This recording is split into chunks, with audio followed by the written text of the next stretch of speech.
Okay, maybe the camera will work here. Yep, nope, it ain't gonna work there. Okay, what about here? Nope, that ain't gonna work either. What about here? Nope, that ain't gonna work either. Okay, what about here? Ah, that's a lot better. Hey, what's going on, guys? My name is Matthew, and yeah, I'm here back again with another Bag of Facts video. Now, as you remember, I said I would limit this series to once a week, but after seeing the crazy popularity of my first video, all my other videos, which is only 2 others, I thought maybe this may be the norm for my channel. Like, maybe I'll do a review, then a gameplay, then I'll do a Bag of Facts video for you guys. You know, just try and keep it simple. So anyways, today we're going to be touching on a game that's actually been very interesting. Now, this will be a special episode, cut content, and I'm talking about Sunset Overdrive. Now, Sunset Overdrive is a wildly popular game, but we're going to take a look at the facts and things you may not have known about Sunset Overdrive, and how its immense popularity may have actually made some people forget some of the stuff you might find in the game. First of all, did you know, interestingly enough, in the Sunset Overdrive reveal trailer in 2013 at E3, in the trailer you can actually see the characters lending each other weapons and equipment. This feature may have been just for the trailer, but a lot of people are theorizing there was actually going to be a gameplay mechanic where you could lend players ammo, food, supplies, and power-ups if they didn't have any ammo left. Sadly, however, this means the more OP players could give some of the weaker players weapons, and stuff would just get out of hand too quick. So in my opinion, I think they actually dumped this idea for fear of, stuff getting a little crazy, if you know what I mean. Also, another interesting thing you may have to note is that also in the Sunset Overdrive trailer, there is no signs of the scabs anywhere. Now, scabs are some of the most common enemies to find in Sunset Overdrive. However, in the trailer, there's not a single sign of them. Like, you can look throughout the trailer as many times as you want, but you can't find any of the scabs. Now, how do you recognize a scab? Now, they're normally wearing, like, gear that looks like it's made out of junk and stuff. But, yeah, it's normally just junk stuff, and, yeah.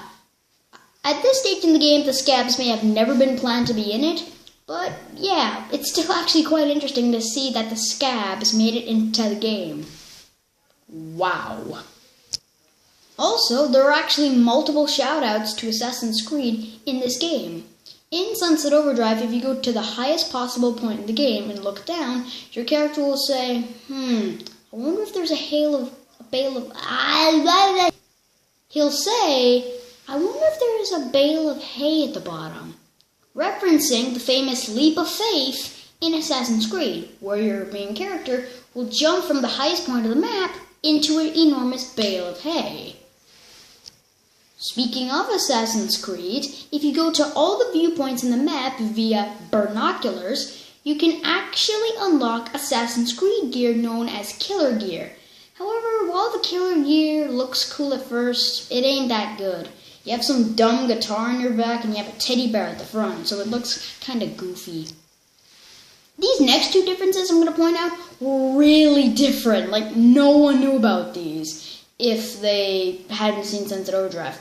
Okay, back to the E3 trailer. Interestingly enough, the character in the trailer, the main character, can actually be seen using a shotgun of sorts. Now, this shotgun looks similar to the flaming concentrate. What the hell is it? Flaming concentrate. What is it? Flaming concentrate.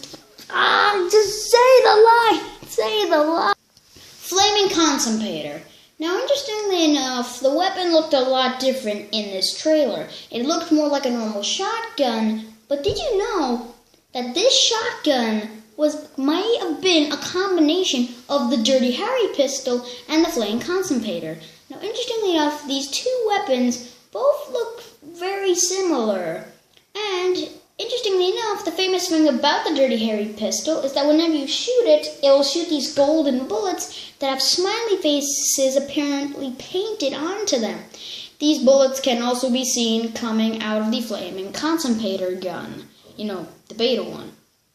And for the final fact of this part of the video, did you know in this stage of the game, there may have been planned to be a lemon soda power-up. If you had the flaming concentrate, their Dirty Harry combo, you could actually grab what seems to be a yellow can of overcharge, equip it to the underbarrel of the gun, and then shoot it to cause a huge explosion, killing all OD in the current area.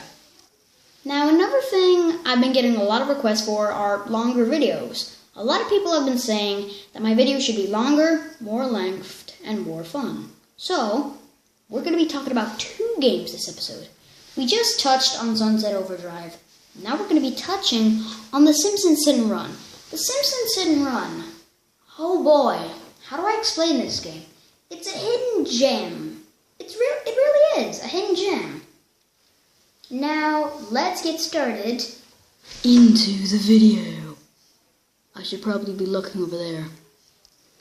So the first fact of the Simpsons Hit and Run part of the video is that, did you know, interestingly enough, the Simpsons Hit and Run was supposed to be a sequel to another Simpsons game that was released on the GameCube, Xbox, and PlayStation 2 called The Simpsons Road Rage. Now, the Simpsons Hit and Run was supposed to be similar to The Simpsons Road Rage. The Simpsons Road Rage was actually based on a famous Sega game called Crazy Taxi. However, right before they could get started on the sequel, Sega sued the creators of The Simpsons Road Rage, saying they could not make a sequel, so they had to go with something entirely different. So they made a cartoony-like Simpsons game that follows the style of Grand Theft Auto.